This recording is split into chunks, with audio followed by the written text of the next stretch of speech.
তো এই জায়গাটাও কিনে নেবো আমরা। আরে পায়েল, তুই এখানে? রাহুল, তুই? আরে কতদিন পর তোকে দেখলাম, কেমন আছিস তুই? আরে আরে করছেনটা কি? ম্যাডামের গায়ে হাত দেওয়ার শ্বাস পেলেন কোথা থেকে আপনি? ম্যাডাম এখন কোনো সাধারণ মেয়ে নয়, এখন উনি সরকারের প্রতিনিধি। সরি রাহুল, এই হাত দিয়ে না আমি শুধু বড় বড় ফাইল সাইন করি। এই রাস্তায় ধুলোবালি মেখে থাকা মানুষের সাথে হ্যান্ডশেক করলে আমার রিপুটেশন নষ্ট হয়ে যাবে, আর আমি সেটা নষ্ট করতে চাই না।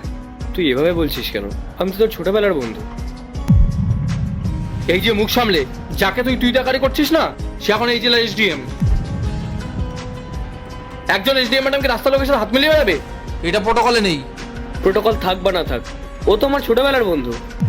পায়েল, আমি জানতাম রে তুই জীবনে ঠিক অনেক বড় কিছু একটা করবি। কংগ্রেচুলেশন ইয়ার। Thank you. আর হ্যাঁ, আমি যে সফল হব সেটা তো আমি ছোটবেলা থেকেই জানতাম। আর আমি এটাও জানতাম, এই তোর মতো যারা অলস তারা সারা জীবন নিচেই পড়ে থাকবে। তোর এই হাল দেখেই বোঝা যাচ্ছে এই 1 বছরে তোর এক চুলও উন্নতি হয়নি। দেখ পায়েল, তুই অনেক বড় একটা অফিসার হয়েছিস, এটা খুব ভালো কথা, কিন্তু এর মানে এইটা নয় যে তুই আমাকে রাস্তার মাঝখানে দাঁড়িয়ে এভাবে অপমান করবি। অপমান? যদি অপমানই হয় তাহলে তাই। তোর লজ্জা করে না? আজ তুই কোথায় আর আমি কোথায়? একজন এসডিএম এর সাথে দাঁড়িয়ে কথা বলার যোগ্যতাও তোর নেই। ম্যাডাম, ওর মনে হয় মাথা খারাপ হয়ে গেছে, ও নিজেকে আপনার সমান ভাবছে। ও হয়তো জানে না যে আমি এখন ঠিক কতটা পাওয়ারফুল। বড় গাড়ি বাড়ি, এই শহরে 4-5টা ফ্ল্যাট, এগুলো তো কল্পনা করার ক্ষমতাও তোর নেই রাহুল। অবাক হচ্ছি পায়েল, আগে তো তোর কাছে স্কুলের ফিস দেওয়ারও টাকা থাকতো না, আর মাত্র 1 বছর হয়েছে যে তুই এসডিএম হয়েছিস, তার মধ্যেই এত প্রপার্টি। আচ্ছা, তুই কোনো ইলিগাল কাজ করছিস না তো? হ্যাঁ করি তো, তাতে তোর কি? এই এসডিএম এর চেয়ারে বসার জন্য না আমি অনেক পরিশ্রম করেছি।